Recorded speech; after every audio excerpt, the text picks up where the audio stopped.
Students, ये आपका part 7 video इस चैप्टर का। पार्ट 7 वीडियो में प्रश्नावली 7.3 में है। देखिए, इस एक्सरसाइज के जितने भी क्वेश्चन दिए होंगे वो सारे के सारे क्वेश्चन बनाने के लिए आपको ट्रिग्नोमेट्रिक के सारे फॉर्मूले याद होने चाहिए। जितना भी मैंने ट्रिग्नोमेट्रिक आइडेंटिटी से रिलेटेड क्लास 11 में जितने भी आपको फॉर्मूले पढ़ाए थे वो सारे के सारे फॉर्मूले याद होने चाहिए, तभी आप इस एक्सरसाइज को बना पाओगे। करना क्या है, देखो जैसे पहला क्वेश्चन देख रहे हैं, यहाँ पावर में 2 है, स्क्वायर है ना, कहीं क्यूब होगा कहीं पावर 4 होगा, तो हमें ट्रिग्नोमेट्रिक आइडेंटिटी का प्रयोग करके इन पावर को, क्यूब को, जो भी होगा उसको हटाना होगा। आइडेंटिटी लगाकर हमें उसे एक्सप्लिट करके सिंपल त्रिकोणमितीय फलन के रूप में बदलना होगा। या कभी 2 या 2 से अधिक त्रिकोणमितीय फलन गुणा के रूप में होंगे इस प्रकार, तो हमें त्रिकोणमितीय आइडेंटिटी जो हमने पढ़ी हुई है, ट्रिग्नोमेट्रिक आइडेंटिटी जो क्लास 11 में पढ़ी हुई है, उनका प्रयोग करके उसे 2 या 2 से अधिक त्रिकोणमितीय साधारण पदों में व्यक्त करके उसका इंटीग्रेशन निकालना होगा। तो बहुत ही सिंपल एक्सरसाइज है, लेकिन उसके लिए सारे आपको फॉर्मूले याद होने चाहिए। हमें करना क्या है, पावर को हटाना होगा। 2 से अधिक त्रिकोणमितीय पद जब गुणा में होंगे, 2 या 2 से अधिक, तो उन्हें भी तोड़कर अलग अलग बांटना होगा।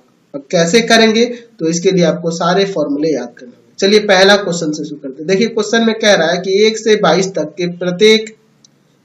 तक के प्रश्नों में प्रत्येक फलन का समाकलन ज्ञात कीजिए। चलिए देखते हैं पहला नंबर क्वेश्चन। हमें निकालना है साइन स्क्वायर 2x प्लस 5 का इंटीग्रेशन।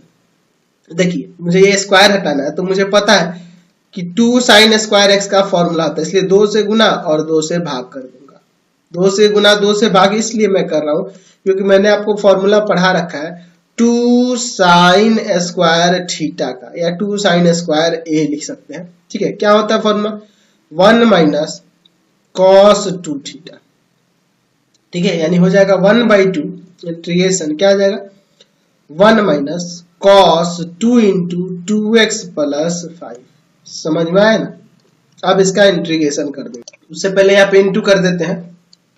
देखिए क्या हो जाएगा, 1/2 इंटीग्रेशन ऑफ 1 माइनस यहाँ पे क्या हो जाएगा, cos 4x प्लस में 10 dx। अब इंटीग्रेशन करिए तो 1/2, 1 का हो जाएगा x और cos का हो जाएगा यहाँ पर साइन, और 4x प्लस 10 का डेरिवेटिव क्या आएगा, 4 आएगा, तो उसको डिवाइड में ऐसे दे देंगे। हमें पता है पिछले एक्सरसाइज में हम लोग पढ़ चुके हैं। और प्लस में c, इसका आंसर हो गया। या एक और काम कर सकते हो, ये 1/2 से अंदर मल्टीप्लाई कर दो, तो x/2 minus 1/8 sine 4x plus 10 plus c, ऐसे भी लिख सकते हैं। चलते हैं अब अगले क्वेश्चन पे। चलिए